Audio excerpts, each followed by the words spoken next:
Champions লিগের দ্বিতীয় finalist হওয়ার লড়াইয়ে রাতে মুখোমুখি হবে আর্সেনাল ও পিএসজি। প্রথম লেগে 1-0 গোলের জয়ে ফাইনালের পথে এগিয়ে আছে পিএসজি। ওসমান দেমবেলেকেও পাচ্ছে তারা। তবে প্রথম চ্যাম্পিয়ন্স লিগ জেতার স্বপ্নে বিভোর আর্সেনালকে করতে হবে রোমাঞ্চকর কিছু। বার্সেলোনাকে হারিয়ে চ্যাম্পিয়ন্স লিগের ফাইনালে ওঠা ইন্টার মিলানের প্রতিপক্ষ কে হবে সেটাই নির্ধারণ হয়ে যাবে রাতে। আর্সেনাল পিএসজি মুখোমুখি লড়াইয়ে অপেক্ষা আরও একটা রোমাঞ্চকর ফুটবল রাতের।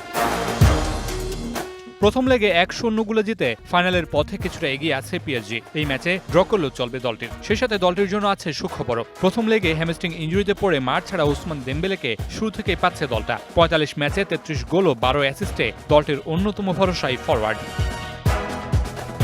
চ্যাম্পিয়ন্স লিগের প্রথম শিরোপার খোঁজে থাকা পিএসজি দ্বিতীয়বারের মতো ফাইনালে ওঠার জন্য লড়বে। 2020 সালের ফাইনালে বায়ার্নের বিপক্ষে হেরে স্বপ্নভঙ্গ হয়েছিল দলটির।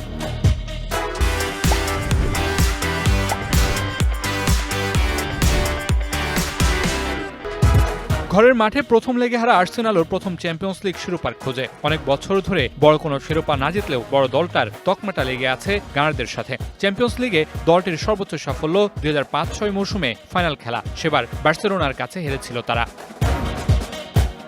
পিছিয়ে থাকা আর্সেনালের সাম্প্রতিক সময়টাও ভালো যাচ্ছে না। প্রিমিয়ার লিগের সবশেষ ম্যাচে বোর্নমাউথের বিপক্ষে হেরেছে তারা। সেটা ভুলেই মাঠে নামতে হবে মিকেল আর্তেতার দলকে। চ্যাম্পিয়ন্স লিগের পরিসংখ্যান বলছে দুদল সমানে সমান। 4 বারে দেখায় 2 ড্রয়ের বিপরীতে দুদলেরই জয় 1টি করে। তবে 90 মিনিটের ফুটবল সব পরিসংখ্যান উল্টে পাল্টে দিতে পারে। এখানে চিত্রায়িত হতে পারে নতুন গল্প। প্রথম চ্যাম্পিয়ন্স লিগ শিরোপার খোঁজে থাকা দুদলের কে ফাইনালে যাচ্ছে সেটা নিশ্চিত হয়ে যাবে প্যারিসে। Mamunur Rashid, DBC news.